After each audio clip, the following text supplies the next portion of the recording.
Game loaded.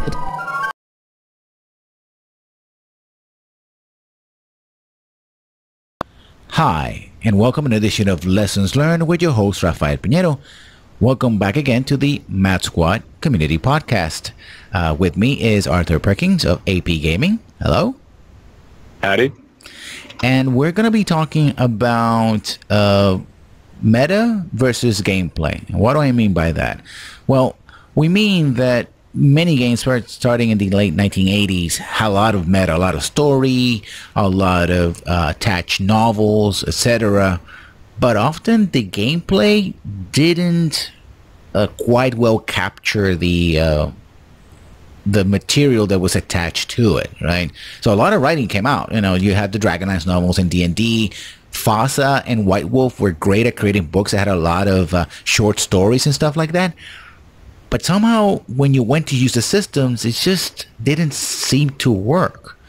So, I mean, how do match the two together? Is it a problem that one can't really match the other, or what? What seems to be going on in games like this? I feel, especially, I like that you mentioned FASA because I'm a huge MechWarrior fan. The way that the tabletop game, and I'm not talking about the war game version with mechs, I'm talking about the ones where you play the pilots and the scientists, does not match up well with how the novel series, which is fantastic and has well over 200 books in it, goes. And it's kind of a disconnect between the way rule sets worked until about 10 years ago. There was a lot of D&D style, lots of rules, lots of circumstances for things, lots of special one-off rules. Perhaps more so, Apocalypse World and many of its powered by the Apocalypse derivatives have kind of opened up. Storytelling games in general are doing a better job of being able to emulate things you'd see in a movie or read in a storybook, rather than traditional D&D, which has several hundred pages on combat and one brief description of how persuasion works. Although talking to people and doing things is a large part of what you do in D&D, rather than just fighting somebody. Yeah, but okay, I guess I'll rephrase that. Is that, for example, the intent when games like, FASA, games like BattleTech and Shadowrun came out, and the White Wolf world, was that it was going to be more cinematic, very much storytelling stuff. Like, oh yeah, we're going to have vampires and we're going to have giant robots, and it's not just about slugging it out. It's, these very intense, it could be combat scenarios or it could be role-playing scenarios. But when you go to the rule set itself, like example in Shadowrun, running a large set combat with 2 or 3 or 4 people, that can be a grind. It doesn't feel fluid at all, right? It doesn't feel like you're in a, using magic and cybernetics and people jumping around. Maybe 1 or 2 characters in one single move can be like that. But the entire combat, for example, which is heavy on Shadowrun, feels very slow, very grindy. In fact, that's what happened to Adam. He was running Mirror Shades, and he had so few fights, in part because the more people you put in, the more it became just a long grind overall. Sure, but looking at Mirror Shades is probably the best way to answer this argument. It's not so much that the rules don't allow for it. It's that you need to tailor the rules to do what it is you want, and you need both the GM... Well, I'm going to say the GM and the players, although, again, the GM is a player. So you need everyone involved to be committed to doing that kind of storytelling, right? If it always comes down to wanting to have combat and wanting it to be narratively amazing and wanting to set up these, like, cinematic fights, you need to commit to doing that. It can't just be... I roll dice and I attack with my sword. It's got to be, I parkour along the side of a building and then I leap down and stab some guy in the neck. You and all of the people involved need to be prepared to tailor your experience to that, and possibly the rules to some extent to that, whether it's house ruling or whether it's hacking the game in some way. I think Adam did a really great job of that in Mirror Shades, because I'm not a fan of the Shadowrun system. It's horribly overcomplicated, but Mirror Shades is one of the best shows that roleplay has ever produced by far. Yeah, but if we also look at what happened with Mirror Shades, it sort of, well, very quickly deviated away from what both the setting and supposedly the rule set were all about. Well, yeah. I don't know about the setting. They were playing the same setting, just from a perspective we didn't normally see, which is a bunch of horrible failures, terrible at Shadowrunning. I play Shadowrunning. Usually, most missions go like that in one way or the other. Well, it's not. It's not the way the missions went. It's the way the players were outside of those missions. Generally tended to be very relationship-oriented and self-concerned and not preparing for the next mission. I think by far it seemed, even though Wheat was the one who'd played before, it seemed to me very much that Crusher was the only actual Shadowrunner to some extent, insofar as he was always prepared for most physical confrontations. Anything in his realm, he was very good at doing. Yeah, but again, when he made a character, JP really had a good, solid concept of the character he wanted to make. Like, Crusher very much was the physical tank character that Shadowrun demands. You need to have a collection of specialists. Where everyone else, and it's not bad, I mean, it worked out as a show, right? We're more thinking about archetypes first, and then going, okay, how do I fit my archetype in whatever it is that this rule set or the group dynamics can allow me to do. So I think you're still arguing in my favor here, because we're still talking about Mirror Shades, which was very much all of the members of the party bought into this relationship style dating simulator. Doing things between the missions is slightly more important than actually accomplishing the missions themselves thing. Everyone was fully committed to that, whether it was the hunt for Rainbow or whether it was buying birds for your, boyfriend. Yeah. Well, yeah, but again, we go back to the question. They made the rules and the system work for how they wanted to play, rather than play how people assume it needs to be played. Mm-hmm. And I think that several modern systems, especially, you could see it from Adam, because in Apocalypse World systems, and specifically Apocalypse World and Dungeon World, there are rules for how the GM should be GMing, which you don't normally see a lot of. And having an outline for how you should be using your vast narrative powers is a good idea, and especially if you talk to your group about it. Yeah, which kind of brings me back to the meta, because one of the things about the meta, we talked about BattleTech novels. I also love the Shadowrun novels, at least the first one, like the Don't Make a Deal with the Dragon series. Others were, well, varying quality, like one where the main character didn't do anything and a vampire did everything behind the scenes. It was like, okay. Yeah. But they were pretty good. But you read them, it's like, oh, man, this is great stuff, right? I want to do this. I want to go to the game and do all this stuff. And then it was like, well, if I really want to do all this stuff, I really have to take a big hatchet to it and sort of try to fix it. Also, what happens essentially with meta as well is when we talk about multiple editions, all that history sort of tends to pile on. And so you are constantly having to deal with, well, quote unquote, the canon, which you can follow or ignore as much as you like, but it takes a certain commitment by the GM and the group to say, okay, constantly be on the lookout to not be, sort of entangled in the canon. Because, I read this book and this book said that this character did this and this city's like that. It's like, well, yeah, but I want to play in a situation where Chicago hasn't been screwed over yet or something like that, right? Yeah, that's a problem that shows up very much in Pathfinder a lot. What with its several, like 500 plus books at this point. And an attendant novel line plus card game line, and who knows what else, comics as well. Mm-hmm. you have to sit down with your player. I mean, it's always going to be, I feel like I keep coming back to it. It's always going to be talking to the players and getting everyone sitting down as a group and deciding, where's the line? Are we playing a canon game of Star Wars where we're just regular people going around in the Star Wars universe and, Luke Skywalker's in the background still doing stuff?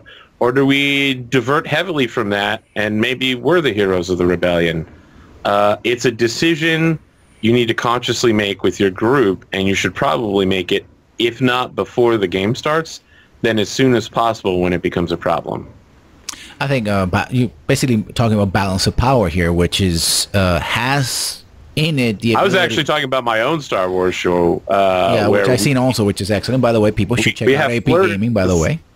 Yeah, we flirted with the storyline to some extent.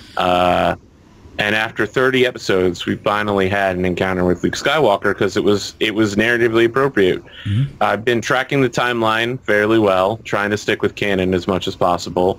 And there was a collision where Luke was on Tatooine developing a lightsaber at the same time the party was. And given that they had multiple Jedi with them, I felt, the audience had been asking, the players had been asking, we had the right time, right place. We had the collision. Everybody thought it went pretty well. And then they all went their separate ways. I think the big thing that came out of it, probably unexpectedly, was, if you remember in Return of the Jedi, Lando Calrissian is pretending to be a guardsman in Jabba's palace. Mm-hmm. The players ended up being the ones who killed that guy so that Lando could take his place. And so that was where everybody's paths crossed.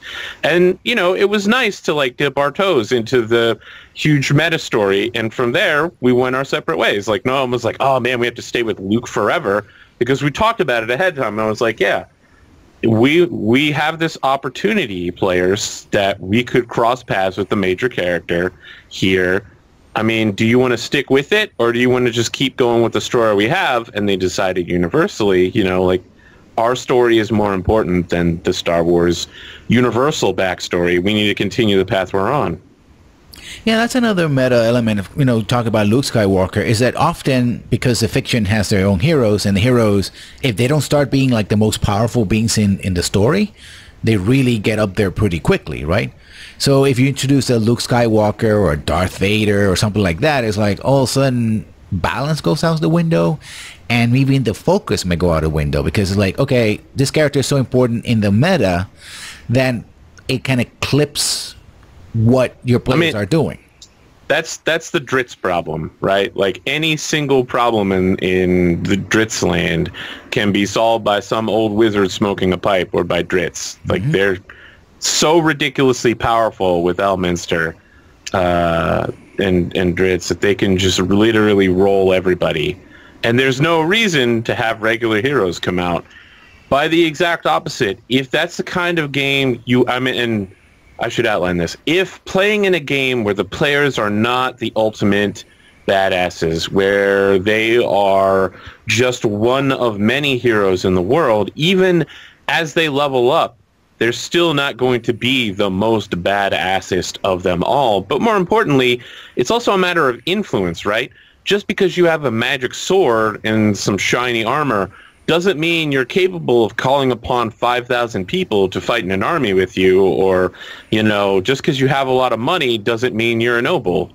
And as long as the players are willing to be in a universe like that, where they have to earn their way into these things that they want, I want to be a ruler of a kingdom, I want to be a noble person, it can be an awesome story arc. And if they want to be the ultimate badasses of the universe, then, that's fine too, as long as you're willing to rotate everything around it. Yeah, I think we're going to have to can warm that one, because it's more of tactical versus strategic and mechanical ways, which is something they're trying to do with balance of power. And I'm being very interested in doing for a while. Birthright does it in second edition, stuff like that. But talking about Forgotten Realms, which has had a lot of versions of itself from first edition, it started very much as a land created for uber powerful characters. I mean, that was the written intent by Ed Greenwood. I had the original book somewhere here, and one of the things he says, I want to be able to take the most powerful characters of Dragonlance, which were level capped at level 16 and hard capped at 18, to be able to come here and be, whatever they want, right? Or Greyhawk or whatever. And then he had Elminster and he had Drizzt Do'Urden, which he didn't create, someone else did, but be that kind of character in there. And then in 3rd edition, it got split up from the rest of the D&D multiverse. And in 4th edition, I think it was, or 5th edition, it got blown up and sent to the future 100 years in the future. And similar situation happened to Greyhawk. It's like when you have a long-running meta and long-running canon, you have different writers. And in the case of things like Shadowrun and White Wolf products originally, the companies that made them are long gone. Other companies have it. And the writers and editors come in and do their own thing. Which, and it's one of the reasons I think when you have the, at least in D&D, the edition wars, because people prefer certain views of what D&D should be at certain times. And right now in 5th edition, you're seeing a lot of callbacks to 2nd edition and Forgotten Realms, because I think the people that are creating 5th edition and working in 5th edition, they started playing that game in 2nd edition Forgotten Realms. And that's a game that they like, versus the people that came in 3rd edition and 4th edition, they were more fans of Gary Gygax and they liked Greyhawk a lot.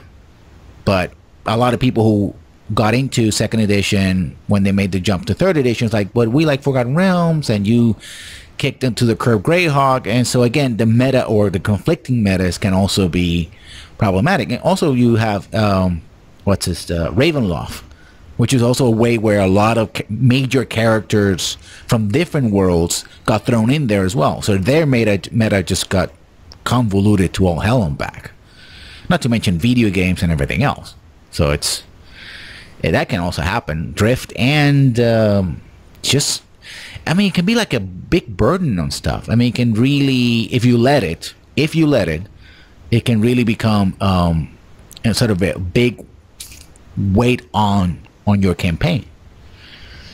So I think Adam talked about that when he was setting up his Star Wars games, that he very much wanted to play within the established canon, but not alter the existing storyline, which meant trying to find a lot of places that are mentioned briefly but aren't touched upon that much. Mm-hmm.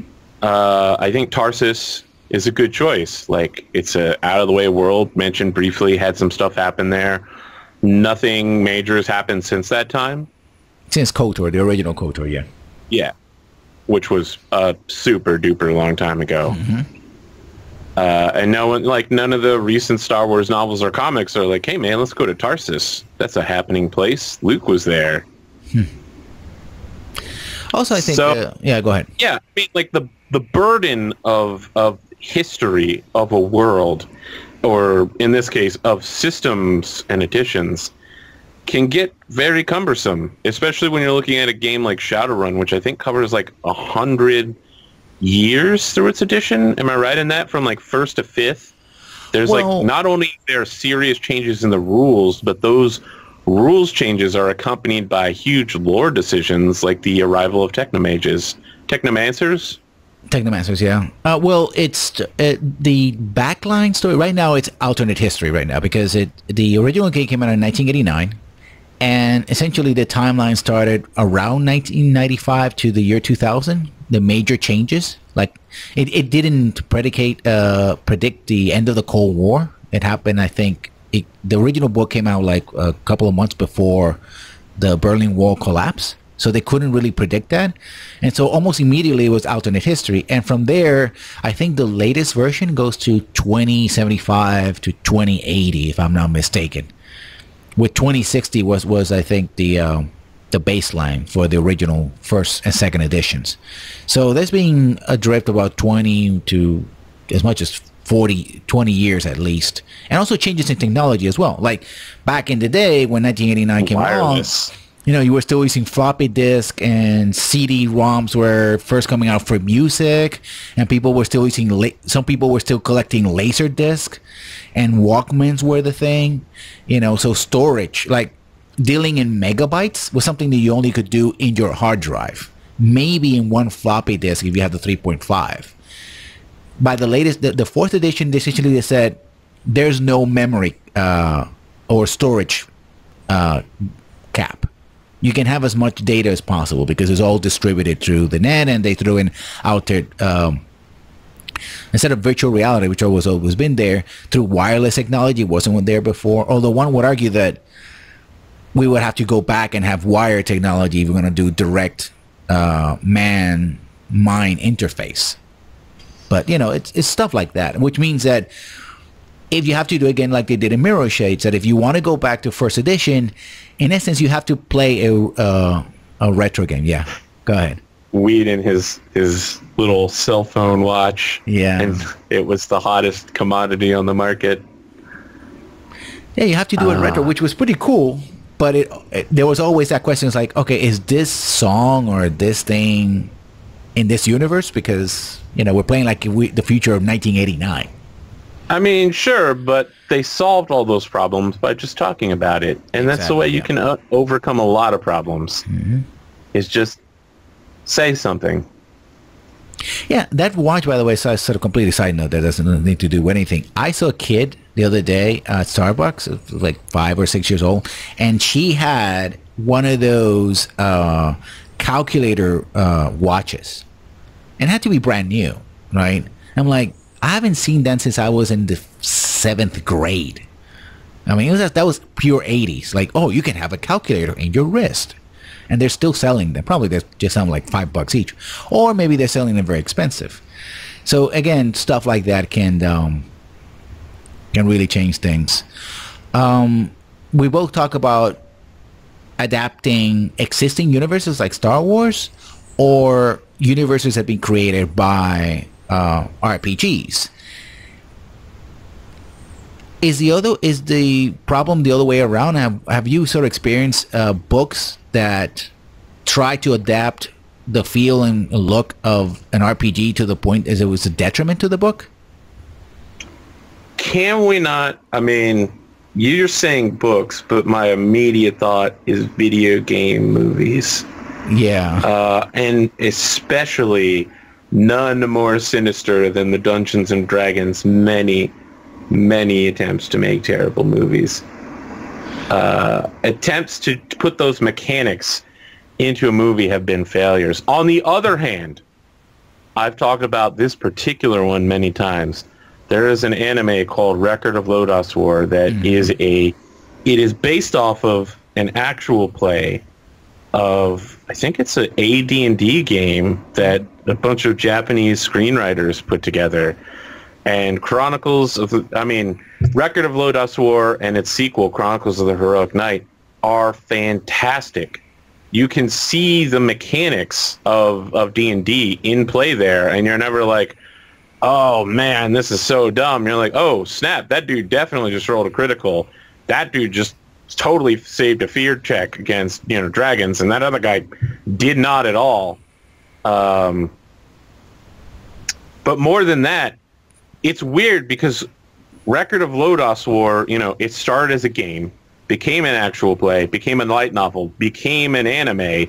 The anime became a second anime and its own role-playing game called... What is it called? But it spawned its own D6-based D&D system that is now one of the more popular systems in Japan. So I would say that is one of the few examples of, a system being translated, a role-playing system being translated into another media successfully. For every one of those we have many failures of role-playing games, whether tabletop or video game, being put on, the big screen, being made into a TV show. Most of them are very bad.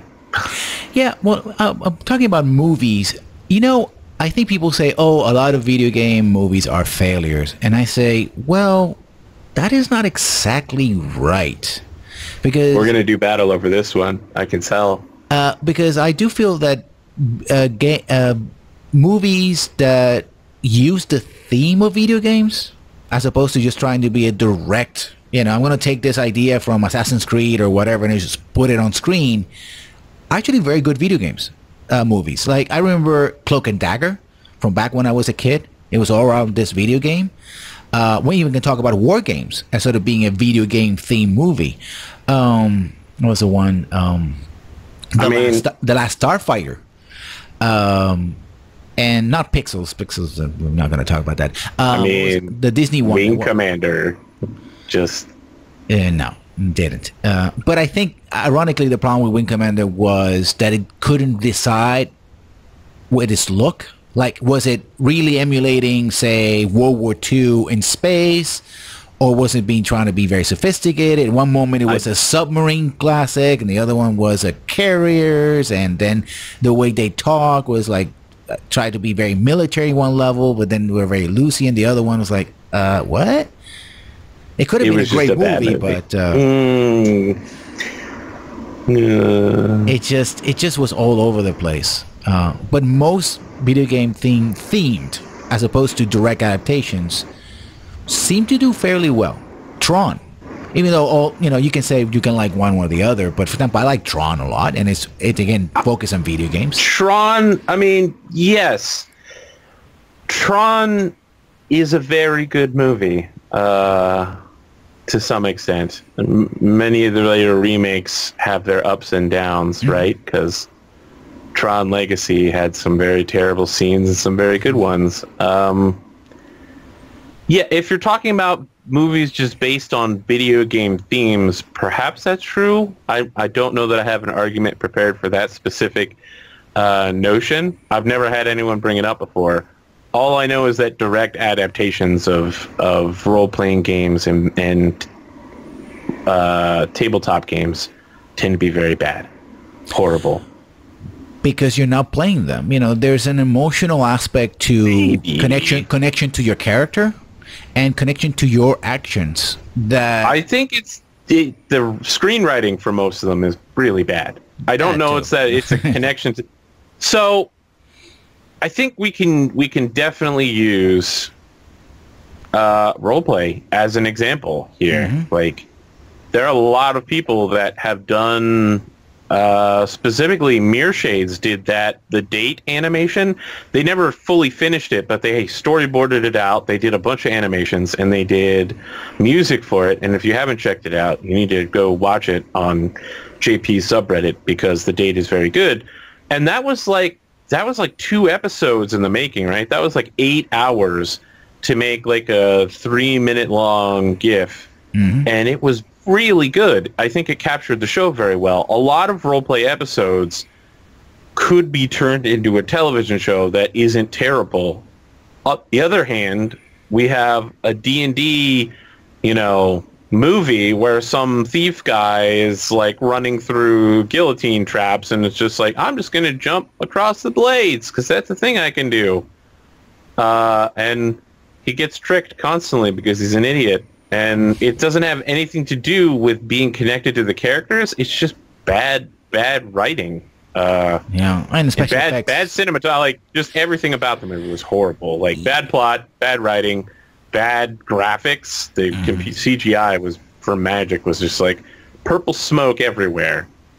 Well, the key to any adaptation, screen to book, book to screen, video games, and role-playing games is understanding the essence of what you're trying to adapt and understanding the limitations of and the strengths also of what you're adapting it to.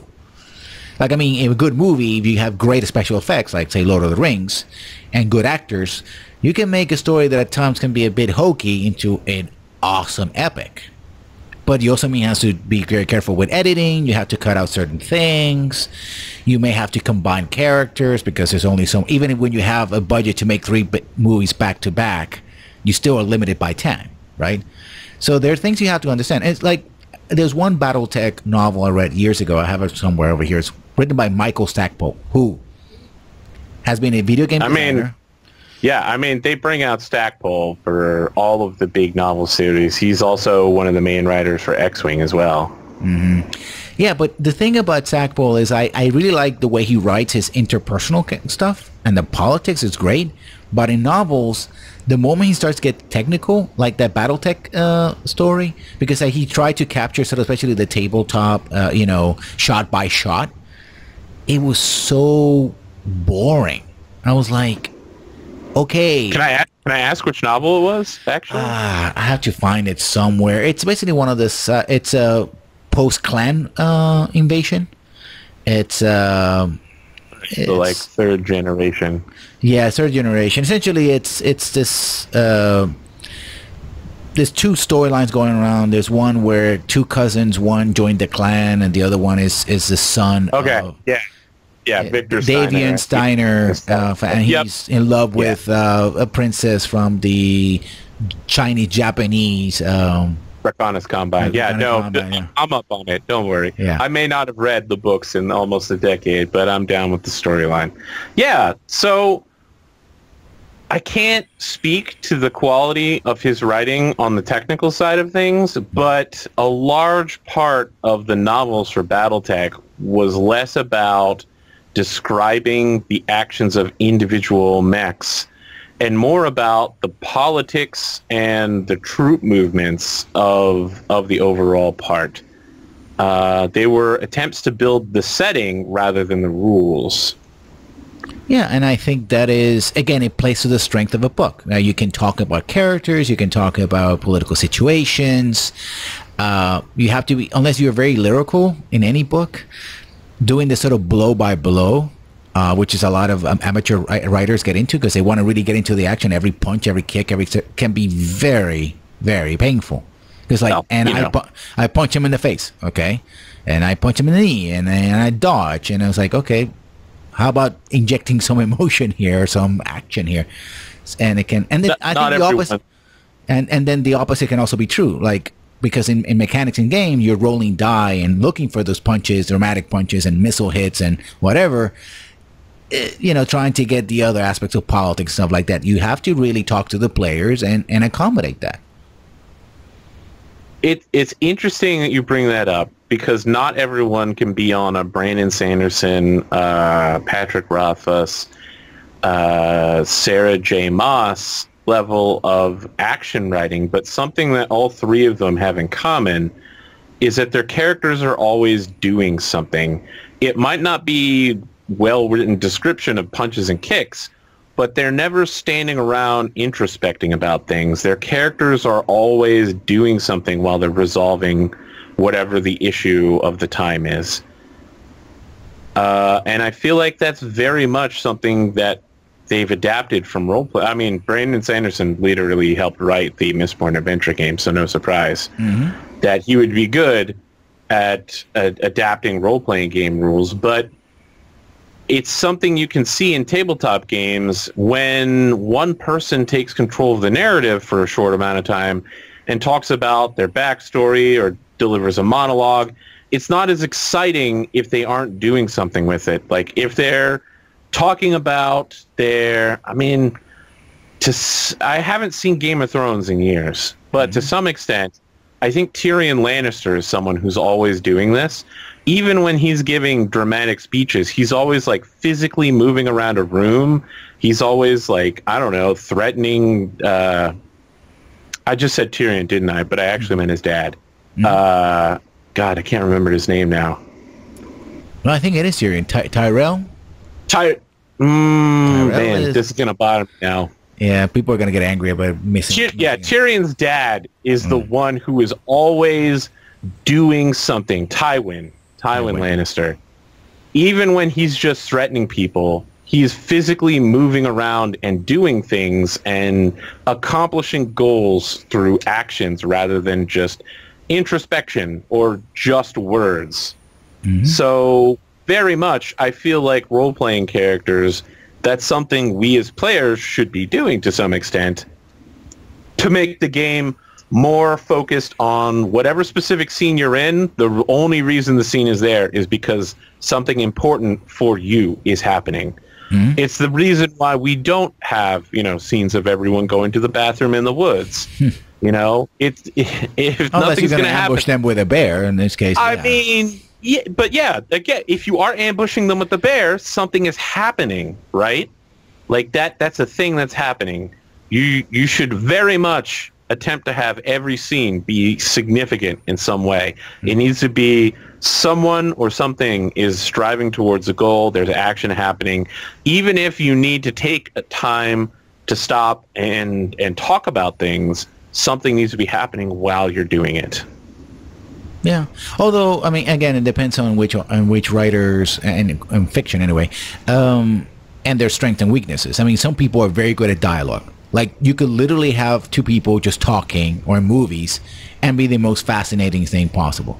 But you have to know about the cadence and the word choices and be able to deliver tension with it. I mean, it's more than just dialogue, right? Yeah. It's also about interpersonal communication through like body language. Very much, I felt like, I'm probably going to get some flack for this, Episode 7 of Star Wars had some really great writing all throughout, but what sold me enormously early in the movie was the scene between Daisy Ridley and John Bodega, where they're both in the Millennium Falcon and freaking out at how amazing each other's piloting skills were, right? You could write that dialogue down all you wanted. You know, you could read it on a piece of paper, but literally seeing them like hugging each other and basically crying over it is way cooler. I mean, it reflected the excitement of the audience as well, right? Like, they were excited, and we were excited for them, and we were excited together, right? And I think that also happens in role-playing games. And it's not simply the matter of rolling a 20. It's what that 20 really represents. Like, or 1 for that matter, right? It has to be something that is, to be redundant, I suppose, critical to the action. Because if you just do more damage, like, well, you just roll more dice. Okay, blah, blah, this adds up to this. But if it's the hit that takes out the ogre that was between you and the door and escape, yeah, that's interesting. That's a 20 to remember. I can directly commentate on this because there are a number of people in my audience who are rewatching a campaign that I wrapped up almost 6 months ago. And they just got to an episode where one of the players was, I don't know how much of this I want to spoil, because we were playing through a game called Skulls and Shackles. I'm going to go ahead. If you are playing through Pathfinder Skulls and Shackles, stop listening for the next minute. There's a room that you can only enter if you are blind. The door will not appear. There's no way to physically pass through it unless you are blind. There's like a pool of poison nearby that you can take in order to blind yourself and enter the room. The players entered and then immediately unblinded themselves. Several of them were knocked out in a fight during the room, and the remaining player cut his own eyes out. Ouch. In this amazing moment where he like picked everybody up, cut his eyes out, and ran out of the room. And, they aren't high enough level to pick up a regeneration spell and get his eyes back. And there were a lot of audience members that were worried he would like basically lose his character because being blind is a huge deal.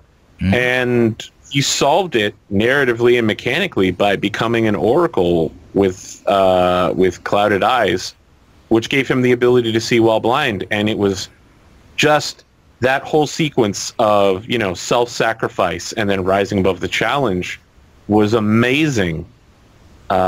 It's one of the greatest parts of storytelling I've ever seen, and I wish I was still working with that particular player, but he became less available, and just very powerful moment of storytelling. Yeah, it reminds me, talking about Lotus War, years ago when my group was playing 3rd edition, I had a half-elven fighter thief. We had a very tragic backstory, abandoned by his mother, raised by his father, who was a minor noble, etc. The thing about it was that his mother wasn't dead, and his mother ended up working for the bad guy, basically. She became demon-possessed. And in the process, I was also, when I was born, I was marked by the demon, so I had demonic powers, and demons basically wanted to open a hell mouth to hell and invade the land of Lotus War, etc.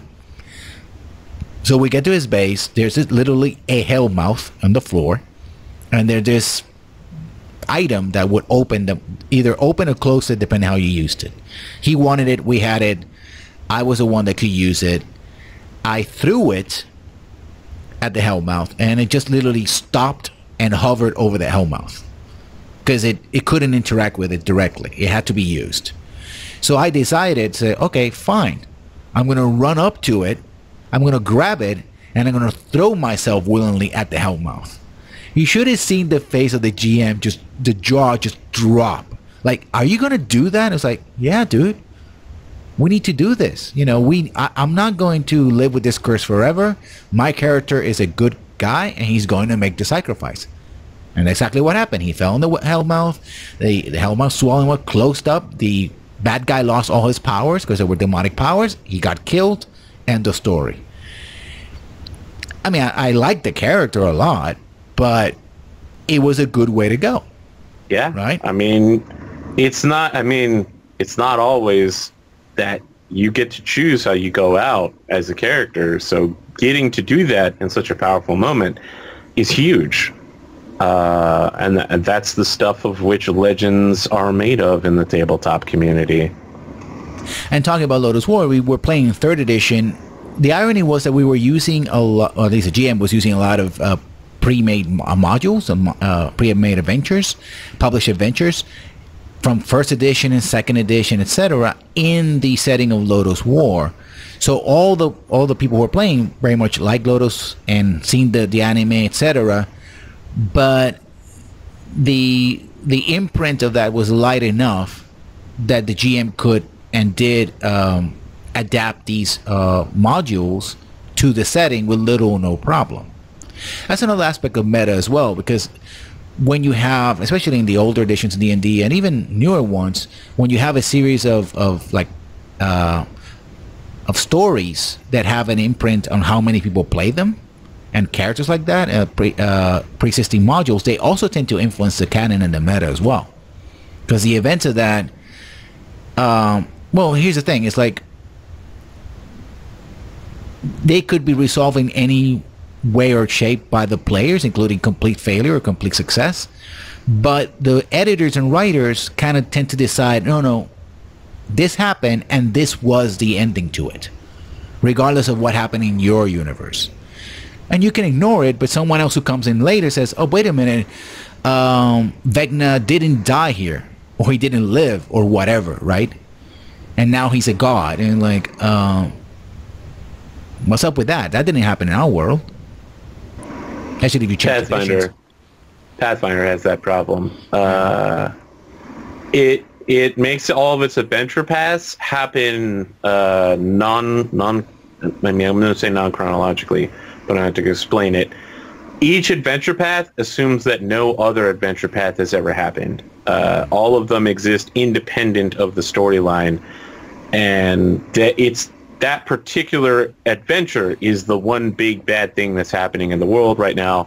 Nothing else bad is happening. You're not needed anywhere else. Mm-hmm. Even though every adventure path, given that they go up to like level 17 or 18, by the time you're at that level, you're dealing with world-shaping events that would almost certainly draw heroes from every corner of the globe.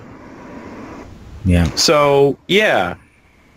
The Pathfinder society also has that issue wherein you could lose a character or die or fail some of their missions during the organized campaign, but because it's a seasonal gameplay, it'll always assume that, certain storylines were completed and certain storylines weren't completed, and the game flows in that direction rather than the one you specifically played.